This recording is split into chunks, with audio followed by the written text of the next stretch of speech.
Hello, Friday stream person. I am the editor in chief.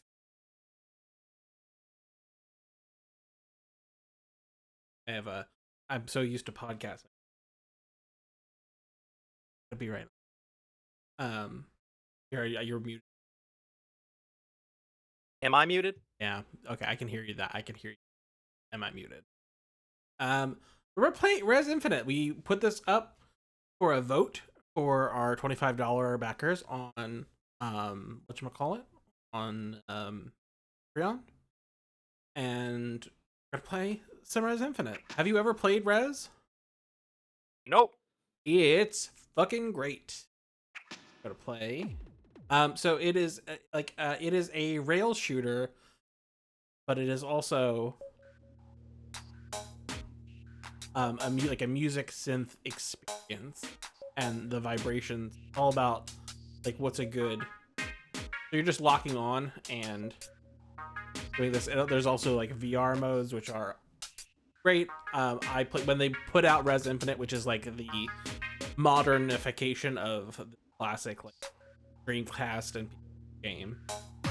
When they put it out, the PS4, I played it. I played the entirety of it on PSVR, and it was incredible. Rippy bro. So yeah, we're gonna play some Rez Infinite. I love the like wireframe aesthetic. I remember using computers in the 90s, which had largely gotten away from using wireframe things for like games, like a user, like an end user would do. Like I'm sure that they were still using graphics. I'm sure they were using like wireframe stuff to like for design shit, but like for normies. But I've always like loved the way that it looked. Like I remember watching the Muppet Babies and being like, oh man, fucking Scooter's like the shit he does on his computer looks so cool. What an incredible reference. Yeah, it seemed like late 80s, early 90s, like what people thought computers would be was like vector graphics and like the Lawnmower Man and other fun things like that. So that's what this kind of gives off. And early polygonal stuff was also fucking rad. Like a lot of like the very early, like we hadn't figured out how to put textures on fucking 3D models yet, or like it's like, hey, it's not a texture, it's just solid colors. Like I think that shit looks cool. Jumpin' Flash and like Vib Ribbon and Vib Ribbon's so fucking cool. Yeah. Sometimes I just listen to the Vib Ribbon soundtrack. Like I'm not even playing Vib Ribbon, I'm just vibing to the music. And like there's score stuff, and like, hey, you don't want to run into the things. That's obviously the case, but so a lot of it's just, hey man, vibe. Yeah, it's music. Oh. Yeah, no, it's rad. And so a lot of the people who, or a non-trivial amount of the people, especially like the made Rez, ended up making things luminous. And making Tetris Effect. And so yeah, no, it's just great. I love games that are so much about like the vibe and the music. Just chilling. And like, yeah, like are there times where it can get stressful? Like sure, yes, of course. It gets harder and like things get faster the later in the get. So this is all basically just like an HDified version of the original Rez, but the thing that is included in Rez Infinite that was more exciting is a thing called Area X, and that is like it pushes beyond the rail shooter aspect of it, and you're going around in much more dynamic space solving things, and like I don't think I've ever played Area X on pancake screens. I think I've only ever played Area X in VR, and it third dimension. Yeah, and so you're like when you're doing that, you're like turning around and flipping around, changing all directions and stuff. I don't even know what I should. I mean, I should play it on a pancake screen at some point, but my only experience with it was in VR, and it was fucking incredible. Hey man, don't hate on pancakes or pancake screens, because my TV is 80 inches. It's a big old pancake. But here's the thing, Jared. When you put the screen really close to your fucking face, it doesn't have to be 80 inches for it to be massive. Yeah, but then I get motion sick. Well, there's the problem. I don't get them. I've never gotten motion sick in VR. So, okay. So I'm going to tell you and the listening audience a story. I graduate from grad school. I have my degree in journalism. And I applied for a job at AOL. And they're looking for someone Bastion of journalism. And they're looking for someone to work on their games team. What I quickly find out is that their vertical is like all old Flash games that like I used to play when I was a kid. Like when you go into AOL, like there would be like chat rooms and like like poker games and things like that. Like so, it's like a shittier Newgrounds. Yeah. And I like knew all this from the back of my hand, and so I'm talking to the guy on the phone who ended up being my boss, and I was like, "Oh, you have this and that," and like I apparently I was very impressive. I get hired. I find out they don't know what the fuck they're doing. The whole team gets laid off. I'm the only one working there, and I'm like, well, what do I do? And like, there's no one above me, and like, no one is telling me what to do. Like, I have Jira, so like, I'm like QA testing these games that are basically finished. And like for 6 months, I basically do nothing. They pay me to do nothing. It's incredible. Living the dream. It really was. So I go upstairs, and they had a VR lab that had like the whole, like a big sectioned off area with the HTC Vive and the cameras and like enough space to like, like jump around and do stuff. So I would just like go up there and like play VR games. And I wasn't motion sick, so I got to play like the Portal demo and like Beat Saber and like shooters and all these different things. Cut to several years ago, where I just started getting motion sick from like cars and planes, and it just came on in my 30s. And I wanted to try one of the Resident Evil remakes in VR, and my body just couldn't do it. Like right off the bat, like I had no problem in my 20s, but in my 30s, my body's like, whoa, hey, slow down there, partner. You fuck up your inner ear or something? Dude, I don't know. Is it the coronavirus?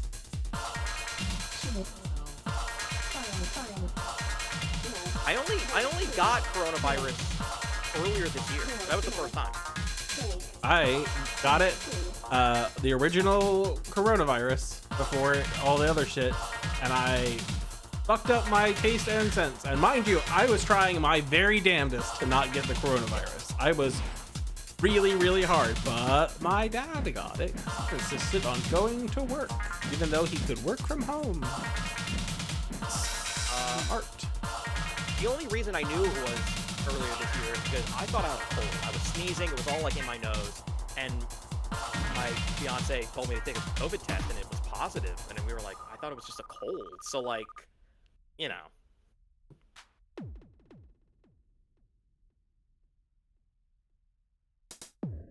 So you were a man, and then you turned into a ball, but now you're back into a man. Yeah, I'm a man. It's me. I'm a man.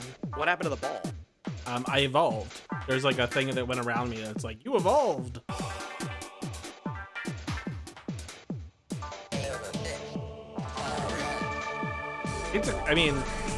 I think that you would hesitate to say that the vibes are not incredible. This music and the art is great. I'm just like, this looks like a watered down Panzer Dragoon. Yeah, it's the same kind of thing, except Panzer Dragoon is like it's like fantasy horseshit, and this is like a synth wet dream. But I'm just noticing that it's just like gameplay wise, it's just the same kind of thing a lot. I mean, I would argue that Panzer Dragoon is the same stuff a lot. Oh, I'm not defending. I'm just saying. It's a rail shooter, Jared. Yeah, but like, would you have rather this game had like a different core gameplay? Here's what I will say. It is way more engaging, from a gameplay perspective when you are in VR.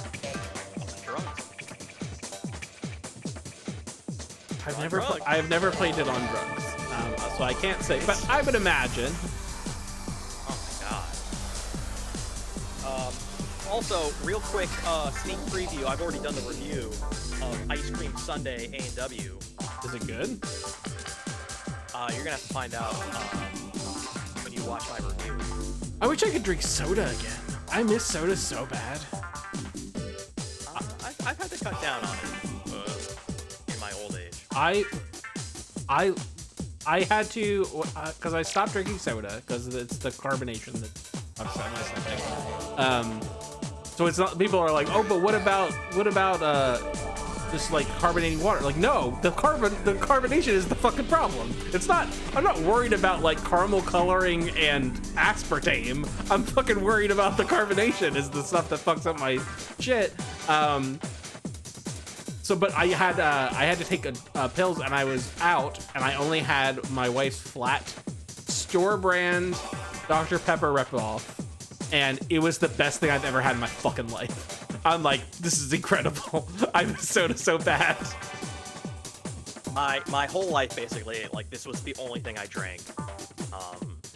And then I would say the last, like, 4 years. Again, once you hit your 30s, it's like, you know what? I'm just gonna just drink, like, water and, like, really cut down. Yeah, I'm either drinking low-acid coffee, which is what I have here, some low-acid coffee, or I'm drinking water with some, like, Neo in it, some flavoring. Yeah, nice little, flavoring.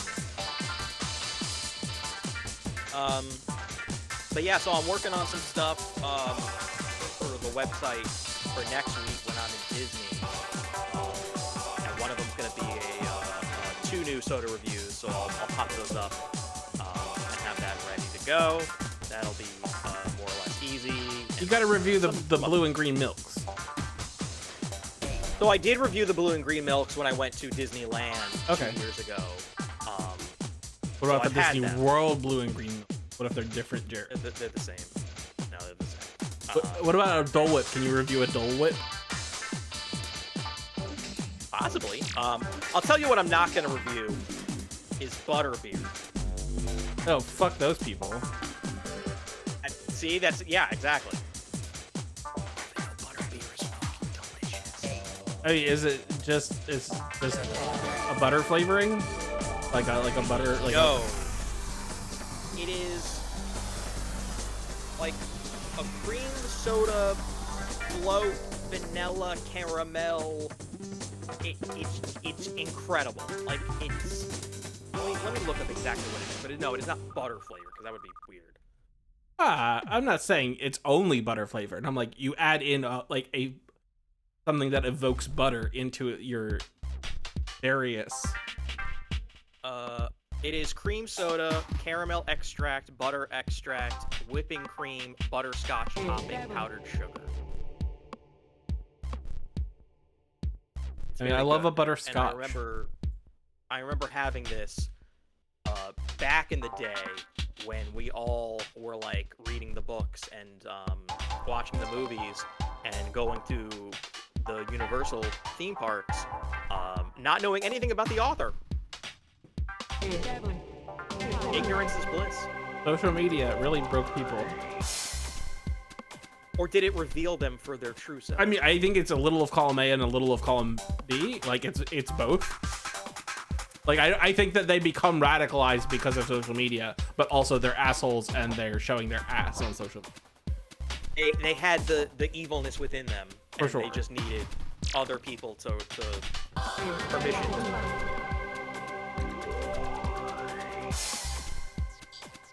See, now I'm in the fucking Matrix, Jared. Oh, why don't they make Matrix games? Why are they not making a Matrix game? A modern Matrix game? What the fuck are we doing? What the fuck are we doing, Jared? Warner Brothers has stated they are only going to be working on 4 IPs. Mortal Kombat, Batman, Harry Potter, and Lego. Those are the only 4. But fuck all those things. And that's what makes them money, so they're trickling down. Right, but fuck them. Like, fuck them forever. I don't give a fuck. Sorry, Grant. That Give me Matrix video games. unfortunately, no one outside of you and I care anymore. I know that you disagree, and I'm thinking about doing some sort of Matrix. I know you disagree that you don't like the fourth movie. I fucking, it's not just like I like the fourth movie. I think the fourth movie is incredible.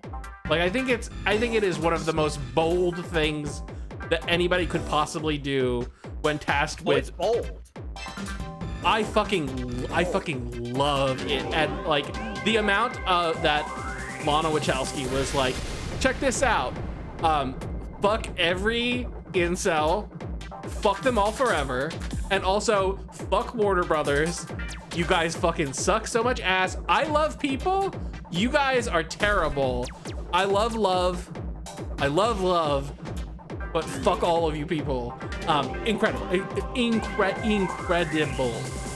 So this is where my film school snobbery comes out. Is that you like movies that have a message you agree with, and I think that like the form and function of the filmmaking and the text and the subtext for these things that you like, for me, are garbo. So like Star Wars prequels, Matrix 4, The Last Jedi, like there are better things. But because you agree with the points they make, you're like, these are good. And No. It's not just that because it's not just like, it's not just make a movie that is just summarizing like fucking socialism or whatever. It's like how you're making the point, how you are making the point is good and impressive. And like, sure. I'm not gonna like it if it's like, and I love Ayn Rand. Like, yeah, of course, I'm not gonna dig into that if it's not something that I enjoy, but it's like how they are making the point. And like, for sure, the fourth Matrix movie is less like visually impressive. 100%. The fight scenes are not as good as the previous three movies. I agree. It's too dark. I agree. It's too dark, but also simultaneously too overlit in other scenes. When it's dark, it's too dark, and then when it's lit, it's too lit. I agree. Like, yeah. I can talk about the things that I don't like about it, but I just think it's an angry TED Talk rant and not a movie. I cannot believe that Lana Wachowski got to make that movie. I cannot fucking believe I can't believe it either. Because it was either you're gonna make it or we're gonna make it without you. And so, like, yeah, obviously. And it's like no notes, and it was for serious no notes. It's like, yeah. And it is just such a like, fuck you fucking weasels, fuck you corporate assholes, I fucking hate you. Yeah, it's audacious, but at the same time, like, you could have used some notes, you know, like. Dude, I would so much rather have Lana spilling her fucking guts about how much she like grief and like frustrations and like, but still like coming through and like connections with other people. Like it isn't just that like, oh man, like I love socialism. It's like there is fundamental shit where it's like nobody is telling stories like the Wachowskis tell those stories, like where it is like as fundamental of like the only thing that matters is connection with other people. This is the only thing that will save us. Will not save us like as a society, it will save you as a person. And they're like the way that they like clearly have had like massive like internal like depression and all that stuff. Like it's so incredible. And I think when you take their work, like can you criticize their work? Yeah, of course. Like yes, there's stuff about all of their movies that I don't like, but just as like as a whole, it's such an incredible oeuvre. Like such a like it is such a holistic thing. Even though those movies don't necessarily look alike, they all just kind of form into like one cohesive thing.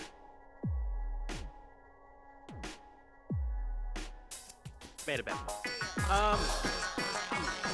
So I agree with like the first points you were making. Like, yeah, I would rather have her do it and say whatever, and yeah, but like, if it's just good kung fu, then who gives a shit? Like, who cares? hey, sometimes like a Jackie Chan movies were the Yeah, best. yeah. kung So fu. make a generic fucking Jackie Chan movie. Don't make a Matrix movie that's just generic jerking off to a fight scene. I mean, that's kind of what that third Matrix ended up being. Dude, Third Matrix was also not good. I love, like, listen, you cannot outdo the Matrix. Like, it's impossible to outdo the Matrix. So nobody, I don't think anybody is saying like, yeah, the Matrix is not the best Matrix movie. It's perfect. And, It's fucking perfect, and you can't. Yeah. But it's what they do with the sequels, and I again, it's not like I think every single thing in the Matrix 2 and 3 are like perfect. They're not. They're like obviously not perfect. No, that second one is really flawed. It's a really flawed. But like action movie. BFD, like almost every single thing is really flawed. Like there's so many. I would watch all of the Matrixes right fucking now, so much like in a second, and then you say like, but what about whatever the fuck is currently in theaters? I'm like, I would never. I just would never. It's whatever horseshit is currently in theaters. Zero You're interest. Stuck in your past. You got to move on from your past and join the future, man. Zero of hey, it's the 800th Marvel movie. There are no Marvel movies coming out until next summer. I mean, right now it's like Oscar bait season, so like there are some things that are really good, and a lot of things that are probably just forgettable, dramas, quote unquote. But I think about like Everything Everywhere All at Once, like that's new. It's good. It's not the Matrix. Here's the problem with that is that everybody's like, oh man, it's like a modern The Matrix, and I'm like, it was good. I had a good time. I don't dislike that movie. I really like that movie. But like, I really like it. But like, the way people sold it to me, I was just like, all right, I'm ready to have my fucking mind blown. And I got like, oh no, this is nice. Like, this is like a nice story about like a family. Like, yeah, no, this is good. Like, this is a solid movie. It's not, here is a generation motherfucking defining movie. No, and we'll never get it again because it was a combination of sci-fi, anime, and like the synthesis of, because like you'll have so many people saying like, well, the Wachowskis were just cribbing from this thing, and it's like, yeah, no shit. Okay, yeah, sure, great. Yeah, no shit. Yeah. But like, hey, you know that George Lucas didn't fucking invent like, hey, what if there was spaceships fighting each other? Like, yeah, no shit. What if it was Flash Gordon and like World War II fighter? Like, yeah, no, we know that George Lucas didn't fucking invent any of that shit. He like synthesized it in a way that like blew everyone's fucking minds. But so you'll never get a synthesis of all that stuff. But like, there have been like amazing sci-fi movies like Ex Machina and amazing action movies like The Raid, and like comedy action movies. Like there are enough things that come out like every year that I would feel comfortable recommending them to you. Yeah, I'm not saying that no movies come out that are worthwhile. What I'm saying is, you want to take a bet on, do I give a shit more about rewatching The Matrix or whatever miscellaneous thing is currently in theaters? I think the easy money is on The Matrix. I think most weekends there is nothing worth watching in theaters, but there are still good things that come out. Of course, there are still good new things. For that sure. I would recommend to you. I went to see Sinners in theaters. I had a good time. Buddy Guy's in that fucking movie. I love Buddy Guy. Weapons is great. One Battle After Another is the best thing I've seen in years. That's Paul Thomas Anderson. I'm trying to think about. I have seen a PTA Boogie Nights. Boogie Nights. I've seen Boogie Nights. What other PTA movies have I seen? Magnolia. Nope. There Will Be Blood. I have seen There Will Be Blood, and it's okay. Fucking great. It is. So like that was the year that it went up against No Country for Old Men, and I think No Country for Old Men is like fine. Like, it's fine. But There Will Be Blood is like one of the like most iconic like moments in my life watching movies. Like the way that it handles sound is just so fucking incredible. And then I watched, because I was still watching lots of movies at that point. Yeah. And I watched No Country for Old Men. I'm like, yeah, that was good. Oh, I could watch No Country for Old Men every day of my life. I think I end up, it's not that I dislike the Coen brothers. I just don't think that I'm a Coen's brother person. Like, I just don't think that I have their sensibilities. Like, I've seen Fargo and like, I am. It's good. They make broadly way more often than not. They make something that's good, but it's not for me. Like, it's not my thing. Yeah. PTA did The Master, Inherent Vice, Phantom Thread, Punch Drunk Love, Art 8. I have seen Punch Drunk Love, but like on cable, like around, not like sit down and watch the whole thing. Like it's only like in bits and pieces. One Battle After Another is his best since There Will Be Blood. It is 2.5 hours, but it doesn't feel it because it's paced exceptionally well.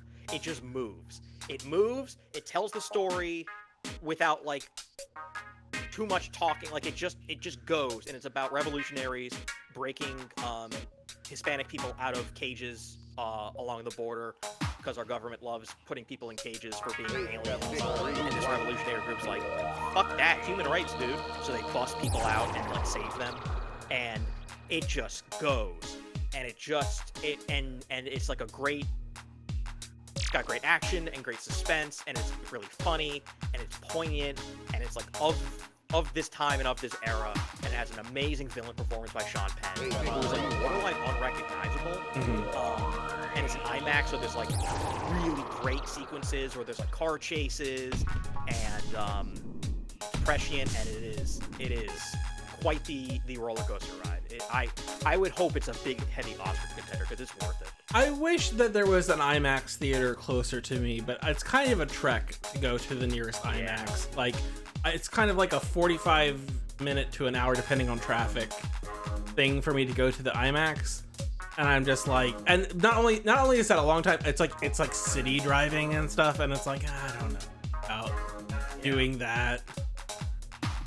Like I'm not gonna tell people to like not go see Oppenheimer if they can't see it in IMAX. Yeah. But it is cool seeing it.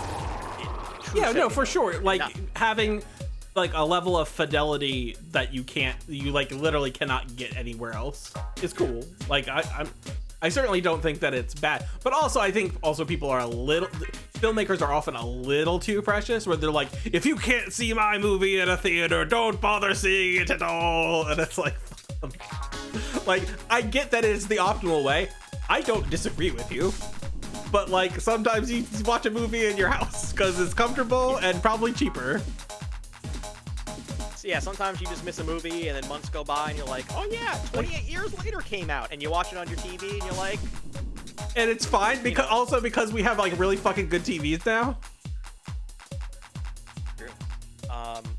Yeah, 28 years later. I want to see what the fuck is fucking Megalopolis or whatever, the Francis Ford Coppola thing.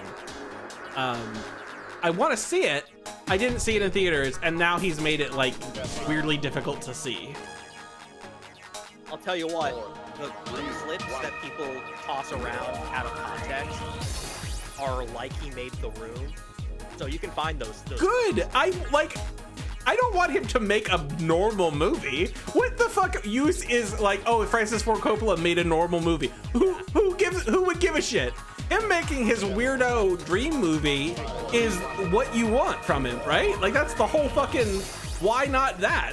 I would so much rather him like mortgage his fucking vineyards or what the fuck ever and make some. Yeah, he definitely made something that is so bad it's good.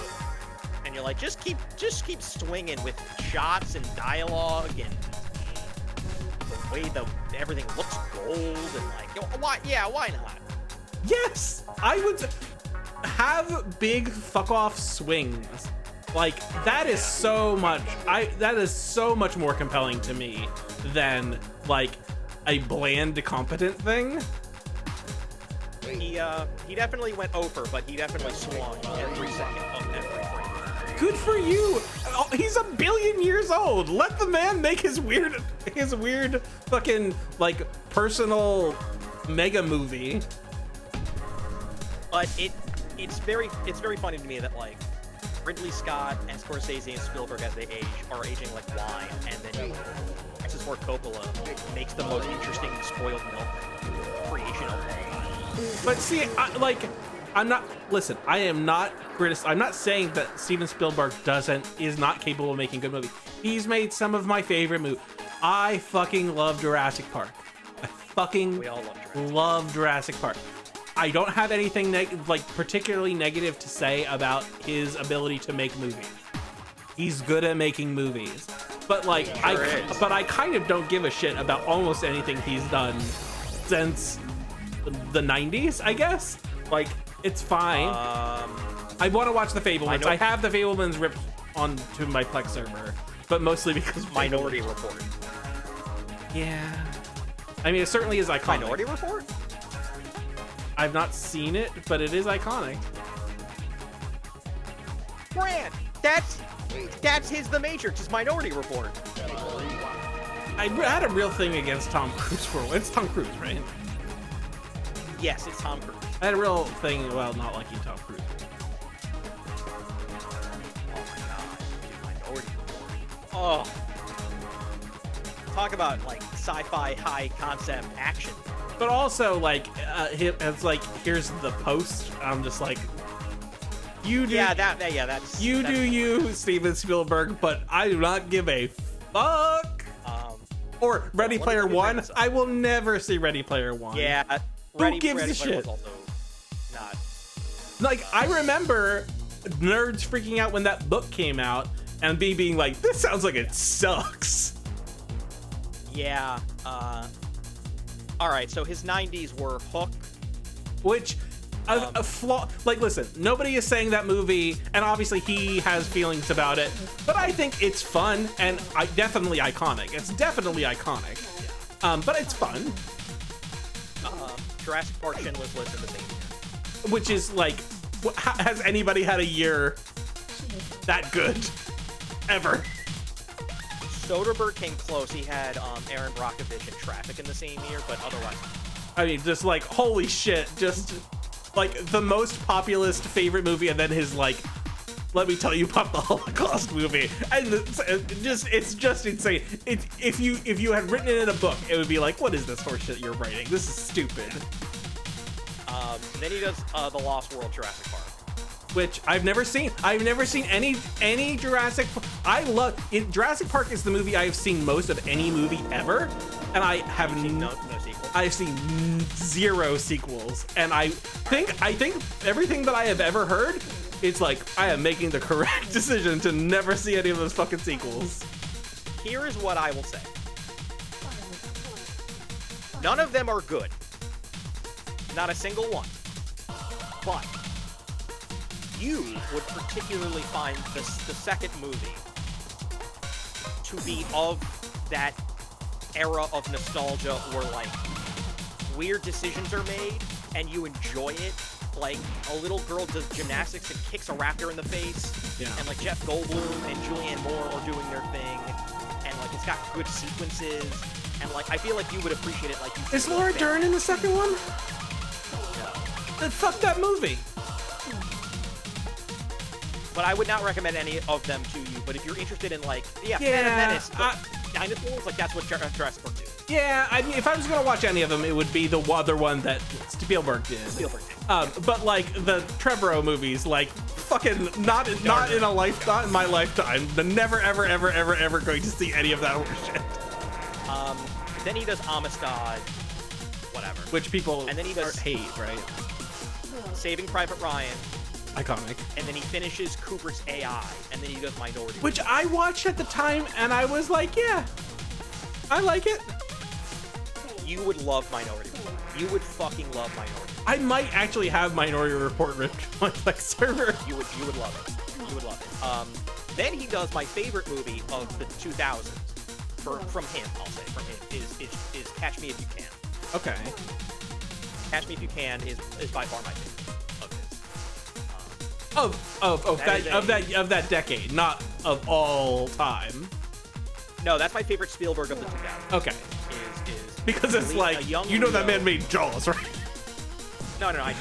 It's a young Leo as a con artist who travels America, conning his way into different jobs for like to scam people, and Tom Hanks is trying to catch him.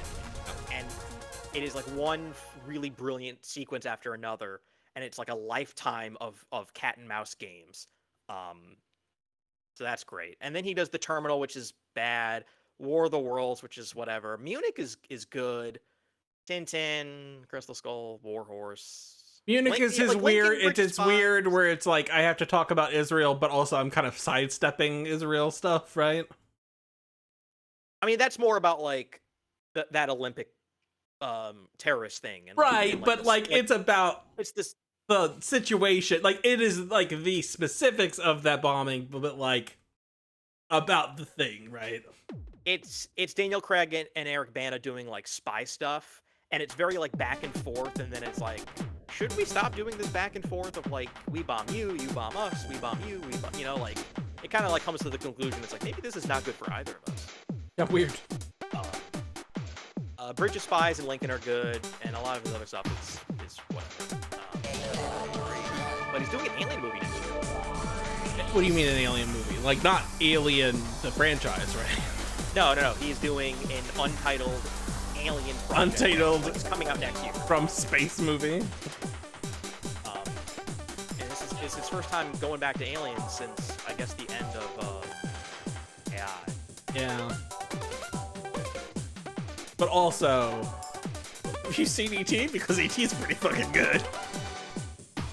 Steven Spielberg is directing an upcoming science fiction film from a screenplay by David Kep, based on a story by Spielberg. It stars Emily Blunt, Josh O'Connor, Colin Firth, Coleman Domingo, Wyatt Russell. It's coming out in June, and it's about aliens. Wyatt Russell is whose kid? Kurt Russell. Kurt Russell's kid. He's very good.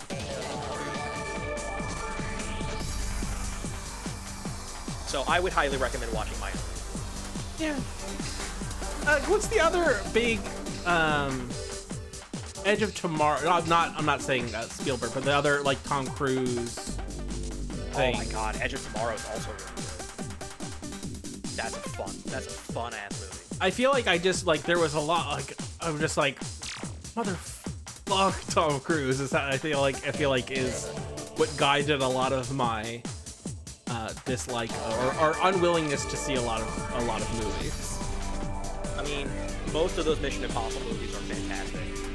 I don't think I've seen a Mission Impossible.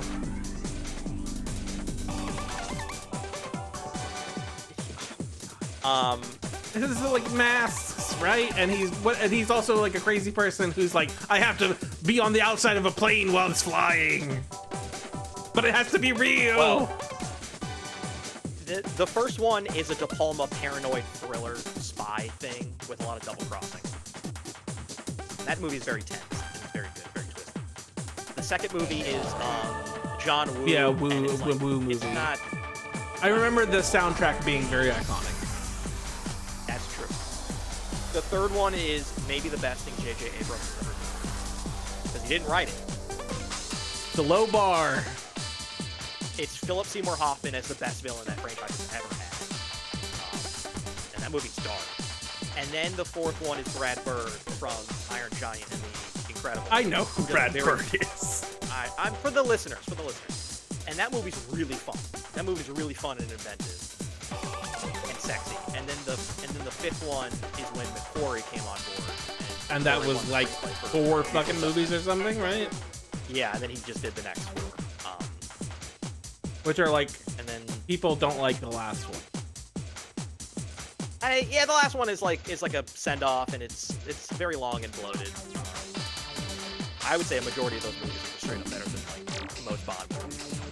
I also don't watch like the last Bond movie I saw was when the first Craig one, the Casino Royale. Like That's the best one. I went to the theaters. I'm like, all right, it's not like your dad's Bond, and I said, all right, checked out for the rest of Daniel Craig's career as James Bond. That is by far the best one. That is, I mean, not just for him. Like that is like the best Bond, like straight up. I watched some of like the older Connery ones, and it's like, well, listen, Sean Connery's like he's very charming, and like I understand the appeal, but like they're pretty slow. But like they're like it's like fucking like 60s movies, and it's like the pacing of old movies is so bad. Which is kind of why it's so insane to me that they made The Wizard of Oz, and it was like the tail end of the fucking 30s, and they made such a fucking, and it's just like how they like presaged like all of movie making. It's just like what they made, like a modern fucking movie in the 1939. There are a few movies from like the 30s to like the very early 50s that seem like they're modern. Rules of the Game is like 30 or 40 years ahead of schedule. A lot of well stuff. Like there's some stuff that just like it just looks incredible, and it like the camera movements and like the pacing and like. And I heard it does not seem like a quote unquote old movie. Yeah, and I heard that they for the fucking the Las Vegas dome, they're like AI-ifying fucking Wizard of Oz, which is just like they made a perfect movie. They made that. Listen, obviously it's using technology available in the 1930s. It looks so fucking good. It looks so fucking good. Why would you fuck with that movie? They made something that's like a perfect object. Real quick for Rez, I liked when you were a silver man who was smooth. Yeah, that was. I like what was going on there. I was trying to do too much hold down to get multiple targets, especially for the bosses. You just got to do single shots to not die.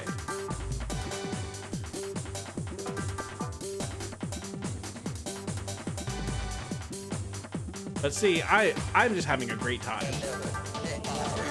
I feel like this is also a perfect streaming game because I can like dissociate from the gameplay and play and have a conversation.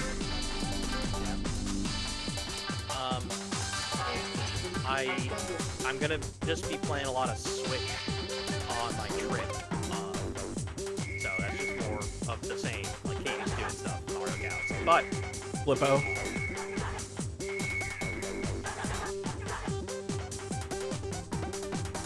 Don't be a hater, Jared. And well, I'm trying not to use our budget. But when I get back, Katamari Damacy. It's back. It's back. Yeah. Katamari's cool. You should probably stream some like reroll or something. Oh, hell yeah. Wait, no, the first game or the second game? Because reroll, did they do a reroll version of the second game? Yeah. I meant the first one. But that second one. And that third one, and then that fourth one. I mean, I would say that, but like the second one has better levels and is a better game, but the soundtrack is not as good.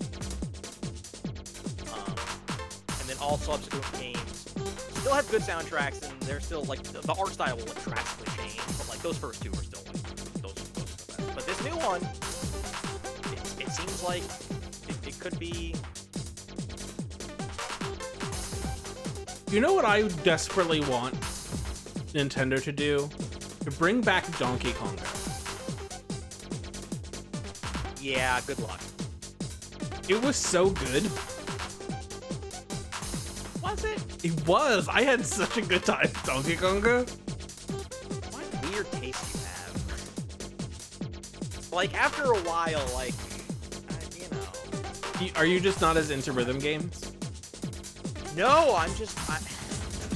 I think my stomach for not just holding a controller normally, like, my threshold has gone so down. Like, even replaying Galaxy, like I have the Pro controller and I'm like using it to like pick up the star bits, and I'm like, I don't need to fucking do this, you know, like I'm old. Waggle. You don't want to waggle. I don't need to move my body. I don't need to blow into a microphone. Goes to Yote, I'm like painting with the touchscreen, you know. Dude, I love a novelty controller. That's why the DS was maybe the best console ever, because it's all gimmick. It's never not doing a gimmick. I get, like, because I'm playing like Kirby Cannabis Curse for my series. Like, it sounded like you said Kirby Cannabis Curse. No, that's yeah. We all wish.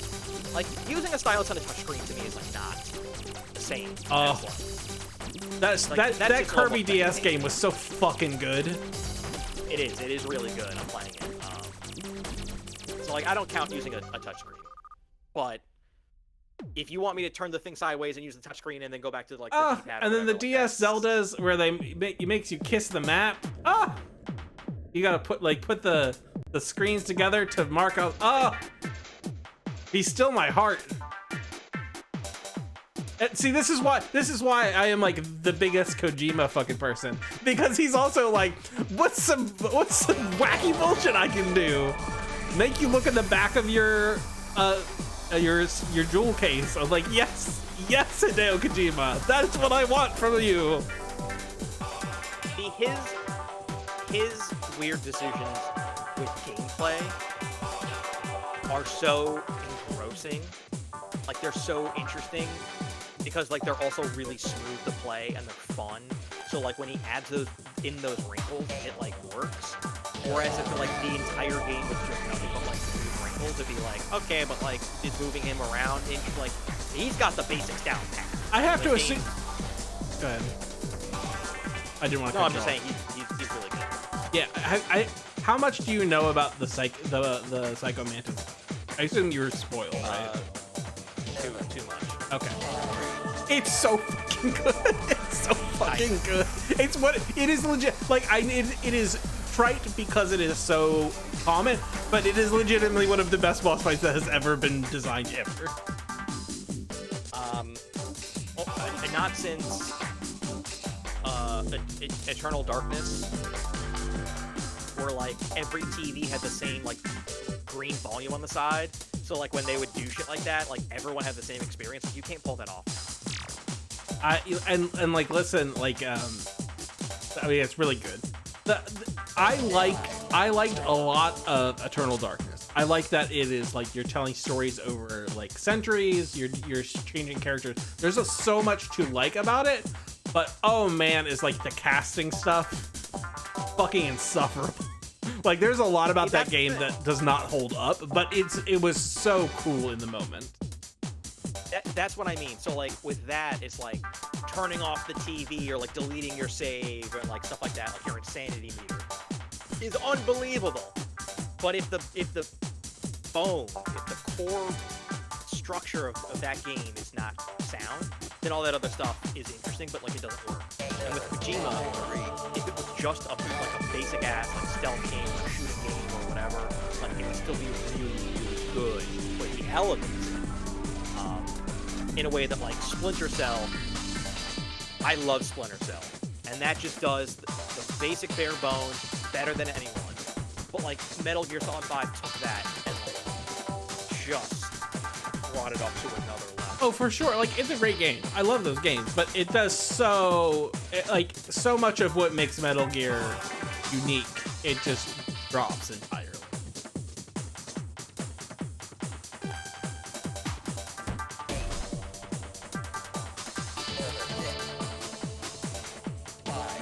I think I would.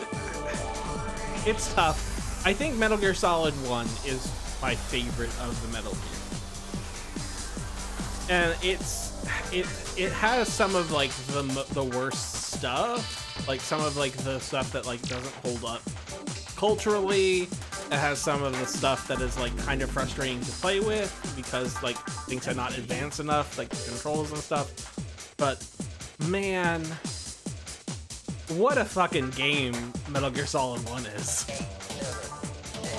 For that time, especially, yeah. And the perhaps even the wilder thing is that like how much of it was in the MSX games, like those games that he was making in like the 80s, and it's like he was already laying the groundwork for that shit. He was already doing it in like the fucking 80s, and like it's suffers from it being on like Japanese computers in the 80s, so it's like, yeah, it's very primitive. But like he was thinking. Did you die? Yeah, I've died multiple times, Jared. What? Yeah. Since when? No, I've died multiple times. It just seems like you've been listening to the same song and just going forward forever. No, I've died probably like, I don't know, 6 times. Has there been different songs? It just seems like it's the same, like, bam, bam. They're different. But yeah, I mean, like the idea that he was doing so much of that shit in like the 80s, yeah, unbelievable. Greg Miller like basically says that like from like the early 80s to 97, like games were evolving, but they were still like primitive, for lack of a better term, like interactive toys. Like, but then when he played Metal Gear Solid, that's when it was like, oh my god, like not only can these be like movie level storytelling, but like also like artistic, like it blew his mind in a way where it was like, you know, like that was it for him. He was like, oh no, now I know that the future is this shit. Where I think for some reason when I started playing games when I was like 4, I just inherently knew. I was just like, oh yeah, like it's this and it's books and it's TV and like it was all like I grew up, it was like, oh yeah, everyone agrees with this, right? Like this is all just, it's in the same. For some reason my parents were like, no, that's like a toy I buy you for Christmas. I'm like, no, Mortal Kombat is, don't you see? They made Mortal Kombat the movie, and that's when I think my dad was like, oh. But see, like the Mario movie. I think because I played so many more games than you, it was easier to like to see that stuff, especially for my parents. Where like there's so much like edutainment stuff, and like obviously there's a lot of shitty edutainment stuff, but there's a lot of like really fucking great edutainment stuff. That's just like, yeah, they're just fucking good. That are just, it's just like, and like listen. Carmen Sandiego. I learned so much fucking shit about geography from Carmen Sandiego. I had a Carmen Sandiego game. There was a show with the acapella singers, which is incredible. Maybe the most like early to mid 90s shit ever. Yeah, that Ghost Rider, Crashbox, anything on MTV or Nickelodeon or Cartoon Network, obviously. That goes without saying.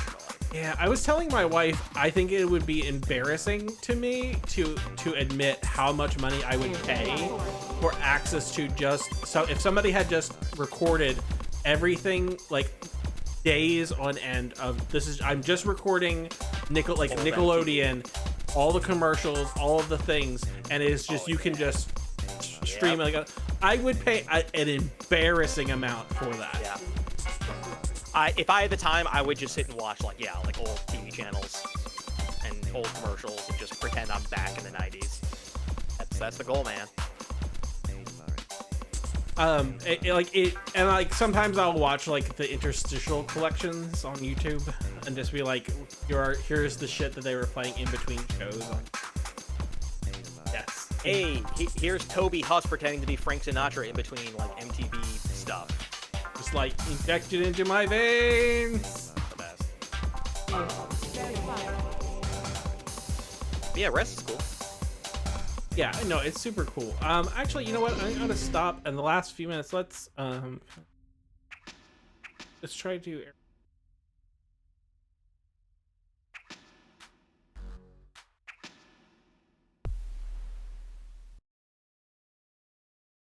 It's been a long time. It's been.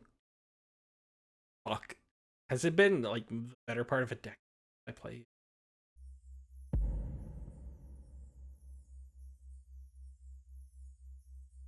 Area X. Chemical X. That's what made the Powerpuff Girls.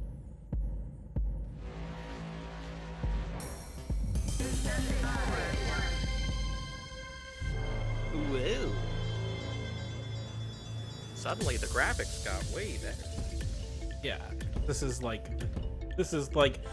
them teasing that, like, oh man, what if we made like a modern Rez thing?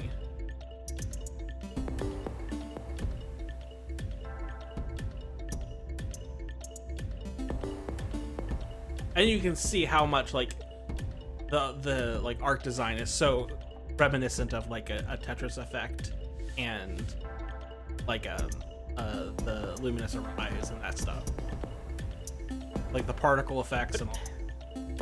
But if they were to make like an actual true sequel to this, like it would have to be like a big open world thing where you just have free range of motion to just like Right, which is what Area X shoot. is. So like, see, I'm steering, and I can like go backward, then fly. But you're in a big black void.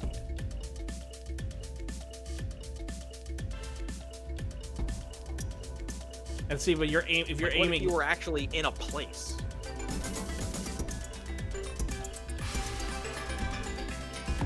Like this game could be playing tricks on you. Like you're stationary and things are just coming closer to you because you wouldn't know. but I think it looks You're just in a big black void. it looks beautiful. I think there is It's like gorgeous. I think that there is like a simplicity of original Rez that I think is hard to really match. And I think it is indicative that like of the situation that they have not done like a Rez 2, that they have instead done the like, let's go to Luminous other stuff. Because I think it's really, I think making a Rez 2 is like hard. It's fucking like difficult. What if you just took Journey and you Made it just a rail combined it shooter. with Rez? Like that's Rez 2. Just make Journey. Just like your character in like a cool space world, but there's like platforming and exploration and co-op and I do it. Hear that Tron movie? New Tron movie so fast. You know how many Tron movies have been good since the early 80s? Is just the movie Tron. No, Hey, that. you're up there. Oh, come on. Listen. Like, I don't give a fuck. The Daft Punk album that was made possible by that Tron sequel is worth whatever horseshit that they. It's a great soundtrack. That movie is bad. Sure, but like it's worth it because we got that Daft Punk album.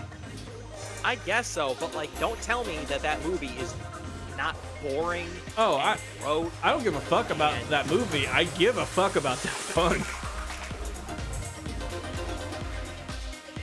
I mean, one of my favorite bands of all time is Mastodon, and they did the soundtrack to the Jonah Hex film, which is one of the worst comic book adaptations. But they got a great like Mastodon soundtrack. But don't tell me the movie's good. It's not. I love Daft Punk so much.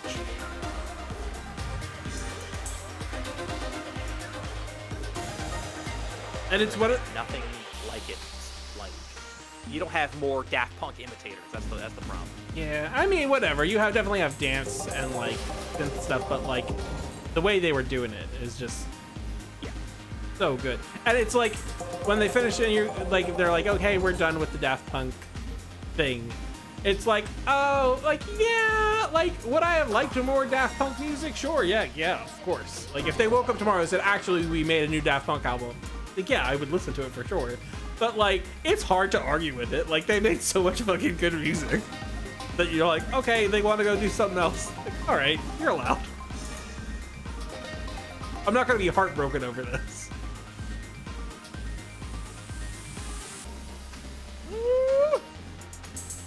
Okay, it's 8 o'clock. That is Rez Infinite. Yeah. I like that game a lot. It's fucking cool. Jared, is there anything you want to plug before we wrap up? Just all the things I've been writing for video Yeah, games. you now, reviewed the multiple website. games. You reviewed Mega Bonk. Yep. Reviewed Ghost of Yote.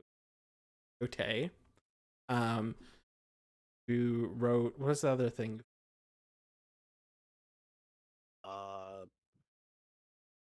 Video games.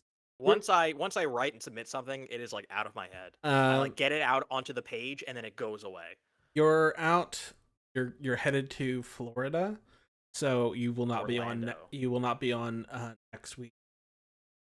We will have Molly Bradley for a delightful stream of Molly. We do. Please check out videogame.town. This is where all of our stuff lives. We have a podcast, Video Game Town Hall. Check it out. Give us a review. We have Patreon. We have Ko-fi. If you want more stuff, you can do that, or you want to support. Appreciate it. Thank you. Bye-bye. Bye-bye.